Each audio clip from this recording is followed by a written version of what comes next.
S'il y avait 4 éléments à mettre en avant en récupération, ce serait 1, fruits ou fruits secs, pour tout un tas de raisons, l'apport d'eau, l'apport de glucides, l'apport de minéraux, l'effet antiacide. On va consommer beaucoup de fruits et légumes, on a vu que ça avait un effet alcalinisant qui était bon pour éviter les blessures. On a vu également que c'était protecteur contre le vieillissement, donc vous savez que les sportifs qui ne se protègent pas peuvent vieillir un petit peu plus vite. 2, un apport de protéines bien toléré, sous-entendu qui n'occasionne pas de désagréments digestifs ou autres. Il faut avoir une approche protéique très classique, c'est-à-dire bien mélanger ces protéines d'origine animale et d'origine végétale, à 50% l'un, 50% l'autre. Donc ça pourrait être un laitage soit sous forme de yaourt à boire, soit sous forme de fromage ou de fromage frais. Il y a souvent des idées préconçues sur les produits laitiers. Ce sont des aliments intéressants qui sont parfois un peu moins bien tolérés par certains, donc il faut être prudent et avoir une approche individualisée.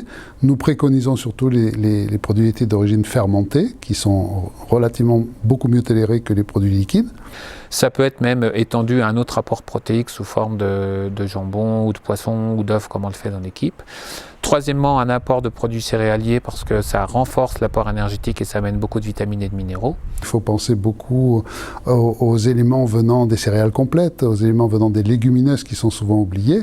Et c'est ça qui fait les bonnes sources de sucre lent qui vont rester en réserve pendant longtemps. Et puis quatrièmement, je dirais aussi une règle importante, c'est d'augmenter l'apport hydrique puisqu'on fait le constat très souvent qu'en dépit de leur vigilance, beaucoup de sportifs sont sous-hydratés quand ils terminent l'effort. Ne pas oublier que le meilleur défenseur de l'organisme, c'est une hydratation pendant l'effort, après l'effort.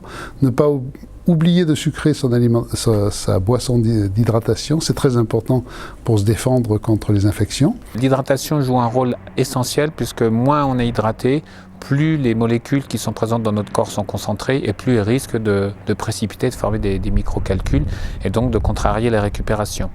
Et puis, dans le modèle santé idéal, c'est le modèle crétois, vous savez, prendre un verre de vin au moment où on a la possibilité de pouvoir fêter une victoire et tout ça, c'est pas interdit dans le modèle santé, même pour les sportifs. Il faut pas abuser de l'alcool, mais pouvoir boire un bon verre de vin de qualité, ça contient des polyphénols qui sont très intéressants, ne pas hésiter aussi. Et dernier point, ça sera bien sûr, on a déjà insisté dessus, ce sont la qualité des huiles d'assaisonnement. Surtout éviter de penser que parce que c'est de l'huile et parce que c'est gras, il faut l'éviter. Donc c'est indispensable. Il y a des éléments dans les acides gras polyinsaturés qu'on ne peut pas trouver hors des huiles d'assaisonnement. On préconise surtout celles qui sont riches en oméga 3, comme l'huile de colza, l'huile de noix ou l'huile de cameline. Donc ça, ce sont des éléments extrêmement importants.